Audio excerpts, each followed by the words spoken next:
दोस्तों, अब मैं पहुंच चुका हूं अपने गांव के बिसौनी पे। और यही वो जगह है जहां हमारे गांव का मुख्य केंद्र है बैठने का। चाहे कोई, और इसी पे लोग बैठ के सुस्ताते थे सभी लोग। चाहे कोई वहां से कोई घास लेकर अगर नदी पार भी करता दिखा ना, तो यहाँ का व्यक्ति उसके लिए रुकता था।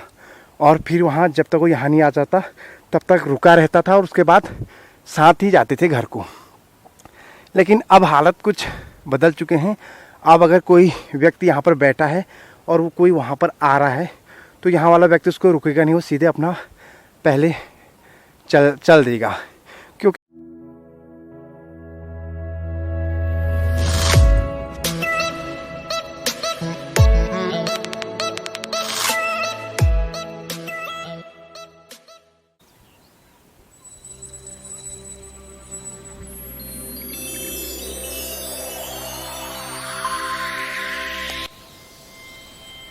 नमस्कार दोस्तों, मैं उमेश तिवारी लेके आया हूँ एक नया वीडियो।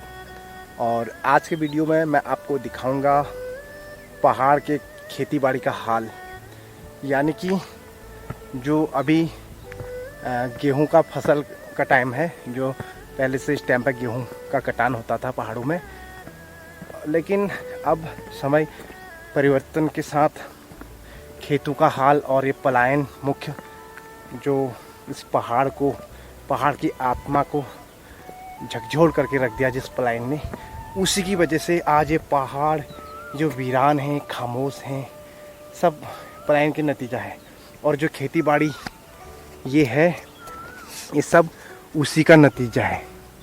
तो मैंने सोचा आज क्यों ना एक वीडियो बना जाए और आपको अपने गांव के ही बारे में, अपने गांव से ही शुरुआत की जाए कि हमारे गांव में पहले कैसे खेत थे और अब क्या हाल है, वही दिखाने के लिए मैं आज के इस वीडियो को बना रहा हूँ। तो आइए शुरुआत करते हैं। ये देख सकते हो दोस्तों आप, कहड़ गांव की खेती का नज़ारा। और ये सभी गांव की हालत है, पूरे पहाड़ की ये हालत है। और मैं तो केवल अपने गांव के बारे में आपको बता रहा हूँ आज इस वीडियो के माध्यम से। और ये जो एरिया आप देख रहे हो, ये है पूरा धिंगौर कहते हैं इसको, धिंगौर खनरू इसका नाम है। और यहाँ पर पहले इस टाइम पे, अभी ये अप्रैल मई के महीने में बहुत अच्छे गेहूँ होते थे। और गेहूँ काटने वालों को पूरी भीड़ लगी रहती थी। और गांव वाले यहाँ पर जो था, यहाँ पर गेहूँ की फसल अभी काटते थे। और उस पहाड़ी पे बिल्कुल लाइन वक्त चलते थे सभी लोग, गेहूँ का ले जाना, ये वो सभी लोग गेहूं का गट्ठा सर में रख के इस चढ़ाई पे ऊपर को ले जाते थे देवी थान के रास्ते। और अभी वर्तमान में 2023 का ये हाल आप देख रहे हो। अब क्या करें, ये युग परिवर्तन बोलो, समय परिवर्तन बोलो, या लोगों की एक मानसिक परिवर्तन, जो भी संज्ञा दी जाए वो कम नहीं है। और आप देख सकते हो ये है हाल। ये है दोस्तों चढ़ाई, इसे कहते हैं हमारे पहाड़ में कि ठाड़, पहाड़ी शब्द है इसका ठाड़। और पहले से क्या होता था, इसी चढ़ाई में हमारे गांव के लोग बड़े बड़े गट्ठे, चाहे गेहूं किसी भी चीज़ का हो, ले जाते थे सर में रख के, क्यों उनकी हड्डियां मजबूत थी, वो स्वस्थ थे। लेकिन आज पहले लोग भी नहीं हैं, जो लोग हैं वो कभी नहीं ले जा सकते, क्योंकि आजकल खान पान ऐसा हो चुका है सब केमिकल वाला कि उससे हमारी हड्डियों में और शरीर में जो पहले जो ताकत थी वो बिल्कुल अब ना के बराबर है। और उसके चलते अब आप देख सकते हो, ये तो रास्तों का हाल है और वो खेती का हाल है। ये सारी खेती बंजर हो चुकी है, एक भी खेत इस एरिया में उपजाऊ नहीं है, चाहे लोग घर पे हों या ना हो। क्योंकि लोगों की अब जो मानसिकता है इतनी चेंज हो चुकी है, क्यों अब वो करना नहीं चाहते। उनको सारी सुविधाएं घर पे सरकार दे रही है, तो अब खेती करके उन्हें लगता है कि कोई फ़ायदा नहीं है, जो चल रहा है सही चल रहा है। तो बड़ी दुख का विषय है, बड़े अफसोस की बात है।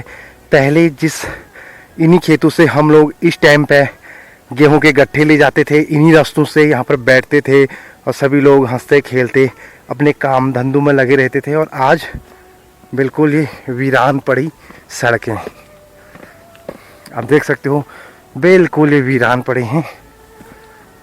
और कहीं पर कुछ दिखता है तो ये आवारा पशु, ये आवारा गाय बैल, जो कि हम ही लोगों ने जिनको ऐसे आवारा बना रखा है, यही आपको मिलेंगे पूरे शालदे घाटी में कहें या फिर शालदे से जुड़े हुए जो नज़दीक के गांव हैं, सबका यही हाल है।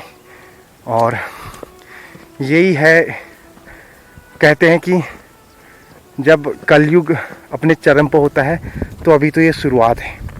और आप देख सकते हो जो गाय को यहाँ पर माता का स्वरूप माना गया है शास्त्रों में, और आज उनकी ये दुर्दशा है जो हमें इंसान इन दुर्दशा को कर रहे हैं और उसका खामियाजा हम खुद ही भुगत रहे हैं। और आने वाले समय में इससे भी बदतर हाल होने वाले हैं, क्योंकि अगर इंसान समय पर नहीं जागा तो आने वाला समय बहुत ही कठिन होने वाला है।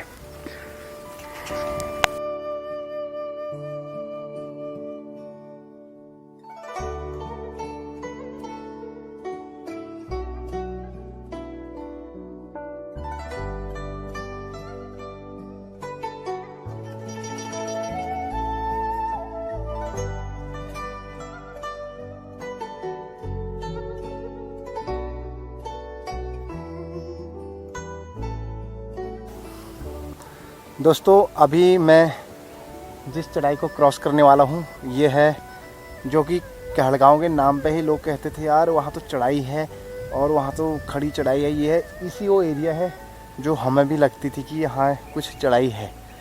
जी हाँ, ये आप देख सकते हो, ये ऊपर बिसौनी है हमारा जहाँ पर सभी लोग बैठते हैं। और ये जो एरिया है इतने मीटर का, ये यहाँ पर खड़ी चढ़ाई है, बिल्कुल खड़ी चढ़ाई। लेकिन ये बाहर वालों को लगती है, लेकिन गांव वाले को उतनी चढ़ाई लगती नहीं। और इसी चढ़ाई में पहले से सभी लोग हमने खेतों में काम करके बड़े बड़े गट्ठे घास के अनाज के इसी रास्ते से सब मिलजुल के ले जाते थे। लेकिन फिर भी लोग उस टाइम पे काम करने को उनकी इच्छा होती थी और खेतों में होता भी था, तो लोगों को ये चढ़ाई कुछ नहीं लगती थी। लेकिन आज के समय में अगर कोई खाली भी आता है ना इस रास्ते से, तो उसको ये समझो कि उसका गला सूख जाता है, वो चल नहीं पाता इस पर। उसको वहाँ पर भी बैठना पड़ता है, यहाँ पर भी बैठना पड़ता है, तब जाके वो इस चढ़ाई को पार करता है। तो दोस्तों समय समय की बात है और समय परिवर्तनशील है। और जहाँ पर लोग पहले आसानी से आ जा सकते थे, आज उनको काफ़ी कठिनाइयों का सामना करना पड़ रहा है। ये आप देख सकते हो खड़ी चढ़ाई। तो अब मैं पहुंच चुका हूं अपने गांव के बिसौनी पे, और यही वो जगह है जहां हमारे गांव का मुख्य केंद्र है बैठने का। चाहे कोई नीचे सालदे से आए खाली हाथ या कुछ भी सामान लेके, सभी का यहाँ पर बैठने का अड्डा है। प्रमुख स्थान यहीं पर है, देवी मंदिर के नीचे बिसौनी। और यहाँ पर पहले से, अब तो ये काफ़ी बन चुका है, लेकिन पहले ऐसा कुछ नहीं था। यहाँ पर केवल एक टीला जैसा था, टापू जैसा, और उसी पे लोग आराम से बैठते थे छाँव के नीचे। और ये पेड़, ये खंबा तब भी था, अब भी है, और इसी पे लोग बैठ के सुस्ताते थे सभी लोग। चाहे कोई वहाँ से कोई घास लेकर अगर नदी पार भी करता दिखा ना, तो यहाँ का व्यक्ति उसके लिए रुकता था, और फिर वहाँ जब तक वो यहाँ नहीं आ जाता तब तक रुका रहता था, और उसके बाद साथ ही जाते थे घर को। लेकिन अब हालत कुछ बदल चुके हैं।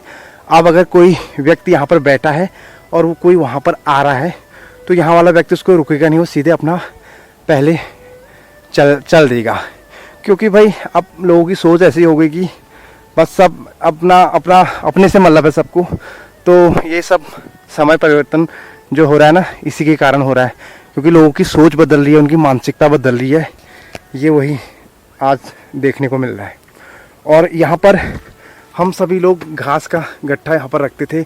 यहाँ पर इधर उधर के लोग गप्पे मारते थे, महिलाएं पुरुष जो भी हैं सभी लोग यहाँ पर बैठ के फिर एक साथ झुंड बना के ऊपर गांव को जाते थे। लेकिन आज यह जगह बिल्कुल वीरान हो चुकी है।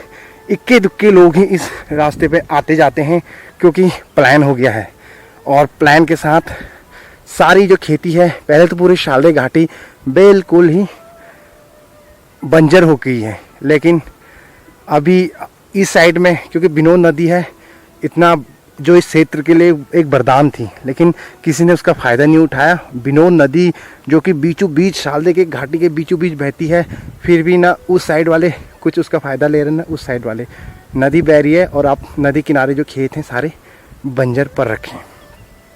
हम लोगों को इसके बारे में सोचना चाहिए और निकट भविष्य में इसके और भी ज़्यादा परिणाम गंभीर होंगे, क्योंकि अभी जो भी हमें अभी रास्ता दिख रहा है, आने वाले समय में लोग इक्के दुक्के भी गांव में नहीं रहेंगे, वो भी प्लान कर देंगे, तो हमें पूरा ये एरिया पूरा बंजर और जंगली जानवरों का अड्डा दिखेगा। तो दोस्तों ये है आज सभी गांव का हाल, एक हमारे गांव का नहीं, पूरे गांव का हाल यही है। और हम सभी लोगों को जितने भी घर पे हैं या जहाँ भी हैं जो गांव से जुड़े हैं, चाहे कहीं भी रहो, लेकिन एक बार आप मतलब गांव की ओर ज़रूर देखें और जो हो सके प्रयास गांव के विकास के, इसके लिए हमें सबको एकजुट होकर काम करना चाहिए। चाहे हमारे जनप्रतिनिधि हो या फिर जागरूक लोग हो, सभी को गांव के विकास में अपना अपना योगदान देना चाहिए। और यही है दोस्तों हाल, और यही मैं आपको दिखाना चाहता था कि आजकल जो हमारे खेती का हाल है और जो प्लान है और जो रास्ते थे अब सूने पड़ चुके हैं, वीरान पड़ चुके हैं, तो कहाँ तक हम माने कि ये इसका कारण क्या है, तो यही सोचने वाली बात है। तो फ़िलहाल दोस्तों मैं उमेश तिवारी एक छोटा सा प्रयास वीडियो के माध्यम से आप लोगों को दिखाना चाहता हूँ कि गांव का हाल क्या है। जो हमारे गांव से बाहर जो लोग रहते हैं, साल में एक बार गांव में आते हैं, उनको भी पता चले कि हमारे गांव का क्या हाल है, पहले कैसे था और अब कैसा है। तो इसी के साथ मैं उमेश तिवारी लेता हूँ आपसे विदा और मिलता हूँ एक नई वीडियो में। तब तक के लिए नमस्कार, बाय बाय।